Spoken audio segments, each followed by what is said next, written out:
Assalamualaikum warahmatullahi wabarakatuh. Waalaikumsalam warahmatullahi wabarakatuh. Bagaimana kabarnya anak-anak? Alhamdulillah baik, Bu. Alhamdulillah jika semuanya dalam keadaan baik. Sebelum memulai pembelajaran kali ini, alangkah baiknya kita mulainya dengan berdoa terlebih dahulu. Kepada KN, tolong pimpin doanya. Baik, Bu. Sebelum memulai pelajaran, alangkah baiknya kita berdoa dalam hati. Mulai.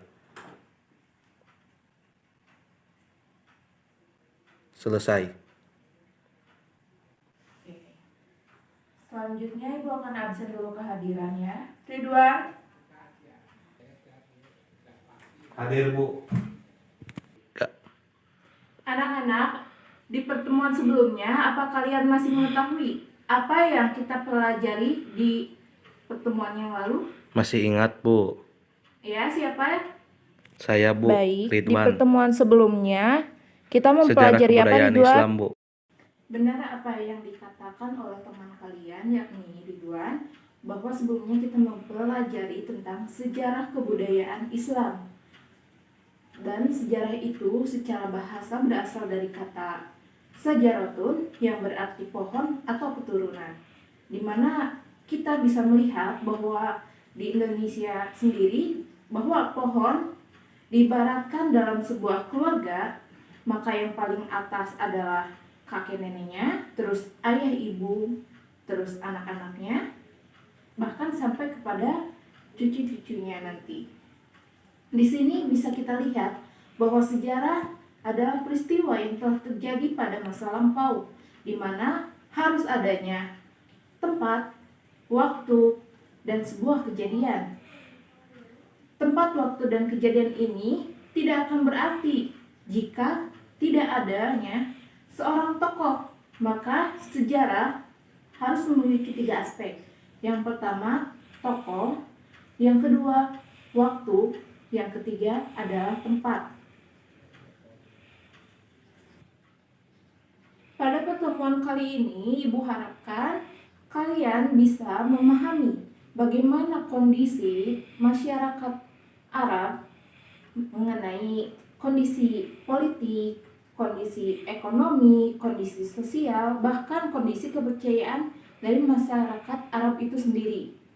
Maka Ibu ingin kalian menyaksikan dulu atau menonton sebuah video yang akan kalian simak. Negeri Arab sebelum kelahiran Nabi Muhammad Sallallahu Alaihi Wasallam.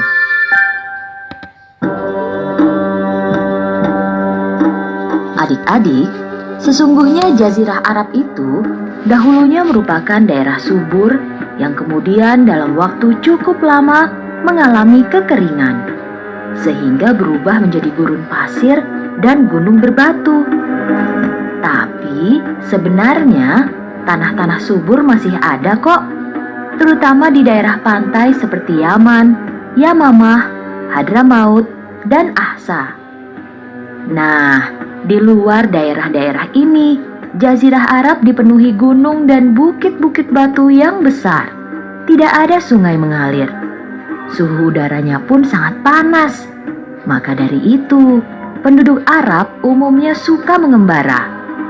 Mereka suka berpindah tempat kemana saja dalam rangka memenuhi keperluan hidup sehari-hari beserta hewan-hewan ternak mereka.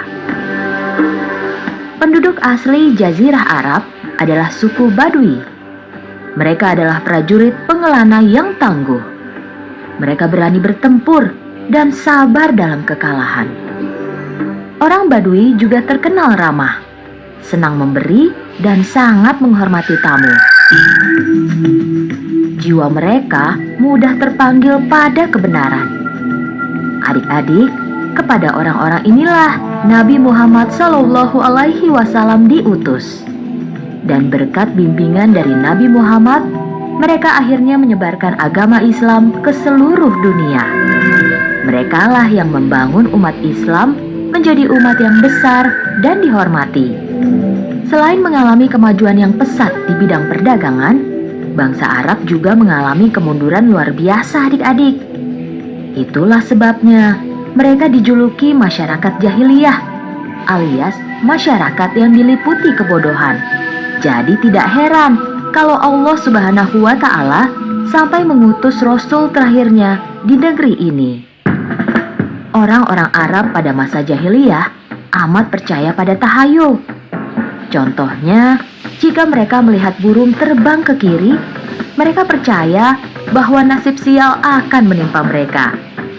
Sebaliknya, jika burung kebetulan terbang ke kanan, nasib baik akan datang.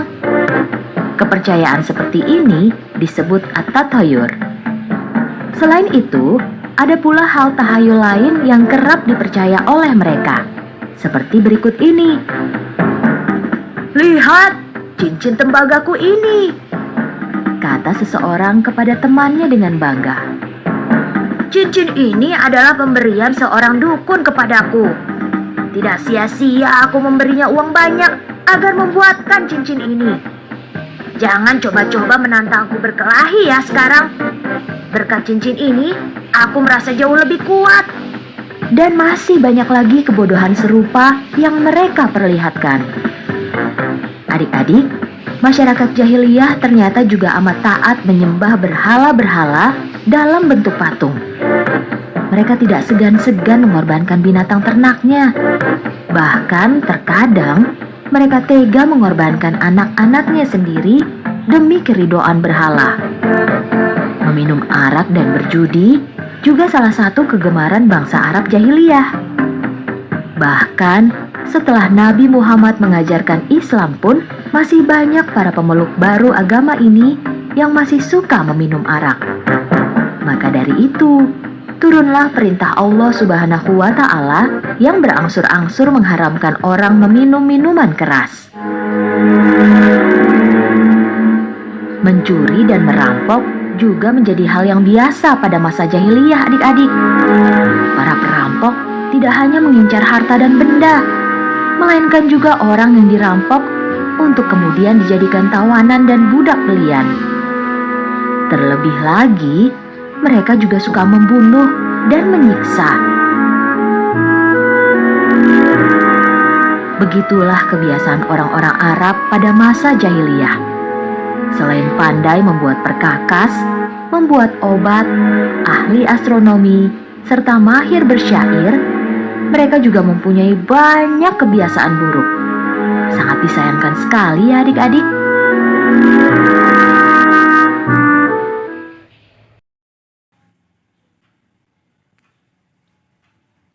Nah, kalian kan sudah tadi menyaksikan video mengenai kejadian yang terjadi pada masa jahiliyah. Anak-anak, bagaimana pendapat kalian mengenai video tadi? Kacau, Bu. Apa yang kacau? Banyak penjudi, banyak pemabok, banyak penzina, banyak yang maling dan lain sebagainya, Bu. Video yang kalian tonton sebelumnya menceritakan kejadian dari bangsa Arab pra-Islam atau sebelum masuk Islam. Sebenarnya bangsa Arab menganut ajaran yang dibawa oleh Nabi Ibrahim alaihissalam dan juga putranya yakni Nabi Ismail alaihissalam, yang mengajarkan bahwa orang-orang Arab itu harus menyembah Allah, tidak mempersekutukannya. Namun, lambat laun mereka mengalami banyak perubahan, sehingga kondisi masyarakat Arab itu mengalami masa jahiliyah. Jahiliyah dalam artian kata bodoh, tapi bodoh dalam hal apa? Bukan dalam hal pengetahuan, melainkan dalam hal akhlak dan juga keyakinan. Orang-orang Arab lupa akan ajaran yang telah diajarkan oleh Nabi Ibrahim alaihissalam, di mana mereka dituntut untuk menyembah Allah Subhanahu wa Ta'ala, dan mereka juga harus beribadah hanya kepada Allah. Sehingga muncul satu orang yang bernama Amir bin Lu'ay al-Khuzai, salah satu pimpinan dari kabilah Al-Khuza'ah. Pimpinan Al-Khuza'ah ini pergi ke sebuah tempat yang bernama Syam.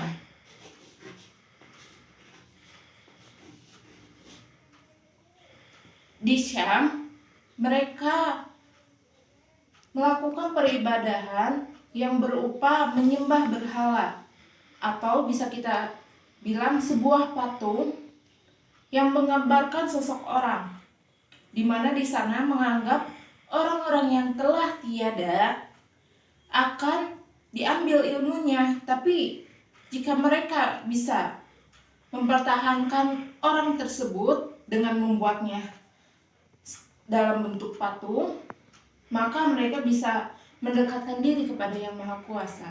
Sehingga Amir bin Lu'ay al-Qujai di sini beranggapan bahwa orang-orang Syam itu memiliki kebenaran, di mana menyembah patung atau berhala itu adalah sesuatu yang benar, padahal sesuatu yang salah. Semua ini dikarenakan sudah sangat lamanya tidak ada nabi pada masa tersebut. Bisa kita bilang bahwa masyarakat Arab sebenarnya orang yang sangat patuh dan juga taat terhadap ajaran, tapi karena lambat laun kehilangan jati diri mereka sendiri.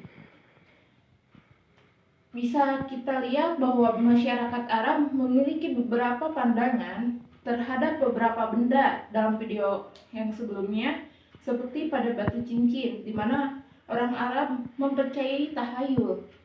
Maka orang-orang Arab itu memiliki beberapa alat atau pegangan untuk membuat dirinya itu menjadi lebih baik menurut mereka.